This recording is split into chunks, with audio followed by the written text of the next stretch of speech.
All right, let's dive into this.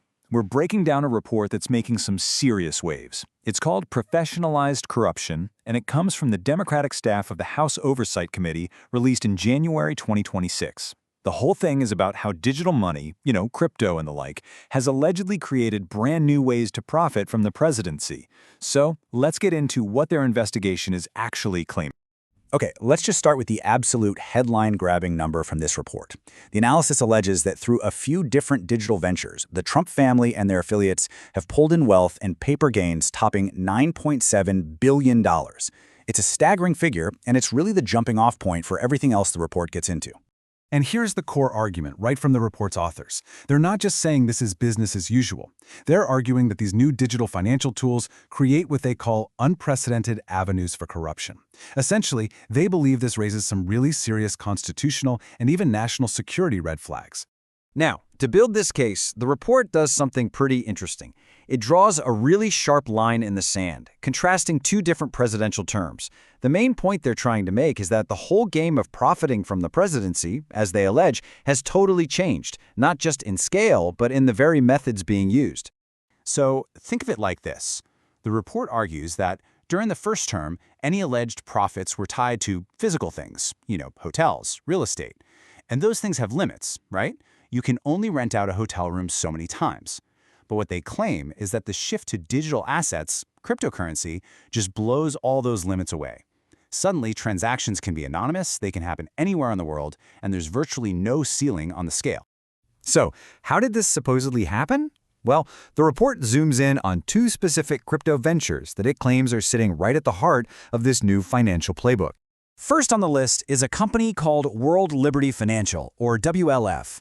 The report paints it as a venture geared towards foreign digital payments, almost like a crypto bank. But here's the detail they really zero in on: its structure.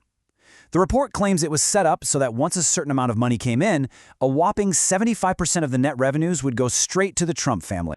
And the second venture? The Trump memcoin. Now, if you're not a crypto person, a memcoin is basically what the report calls a joke currency. It's not really for anything. It's more like a collectible, a baseball card or stamp, as they put it. Its value is all about hype and what people are willing to pay for it. And the report alleges that entities tied to the Trump organization hold 80% of all these coins, giving them massive control over its value. This is where the report tries to connect the dots between these digital tools and actual government decisions. It lays out a few case studies that allege quid pro quo arrangements, a this for that kind of deal, starting with a couple that involve presidential pardons. So the report lays out this timeline involving an investor named Justin Sun. It claims that WLF was really struggling. Then, Sun, who was reportedly under a federal investigation at the time, comes in with a crucial $30 million investment. According to the analysis, this is what pushed WLF into the green for the Trump family, and then, a short time later, the SEC's case against Sun was paused. The report strongly implies these events are connected. The second case study they present involves Changpeng Zhao, the founder of the huge crypto exchange Binance.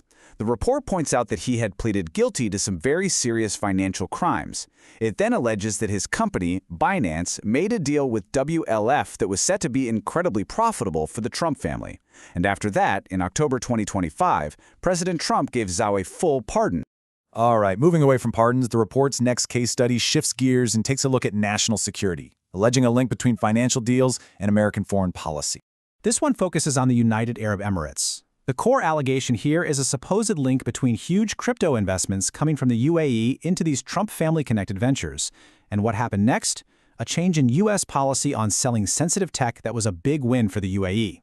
And the report lays out a specific timeline for how it claims this all went down. It starts in May 2025 with a $2 billion investment announced by the UAE. Then, just days later, it says the administration started looking at loosening export rules on advanced AI chips to the UAE.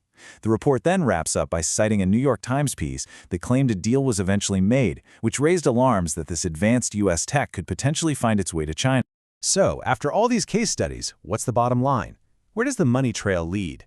The report offers its own breakdown of the profits it alleges were generated from all these digital ventures. Okay, first, it's really important to get how the report talks about this money. It splits it into two buckets. You've got realized profits, that's cash in the bank, money that's already been pocketed. And then you have paper wealth, which is the theoretical value of the digital assets they still hold. It's wealth that could go up or down, sometimes like crazy. So if we just focus on the realized profits, the actual cash, the report calculates that the huge majority of it, 73%, came from selling those WLF coins. Another 26% came from sales and fees related to the meme coin, and then a tiny sliver from interest. And this brings us to the report's final number for cash-in-hand profits. It gives a conservative, lower-limit estimate of $2.25 billion that it claims has already been pocketed. And remember, that's completely separate from that much larger, multi-billion-dollar paper wealth number we saw at the start. To really hammer home its constitutional argument, the report includes this quote from Charles Dent. Now, he's a former Republican congressman who actually chaired the House Ethics Committee, so his perspective here is pretty notable. He's quoted as saying that foreign governments using these channels to curry favor with the president is completely out of bounds. So in the end, when you boil it all down, the central claim of this staff analysis is that new digital technology has created entirely new and much harder to trace ways to potentially profit from holding public office. The question it leaves us with is a tough one. In an age of anonymous, borderless digital cash, how can the old rules ever hope to keep up?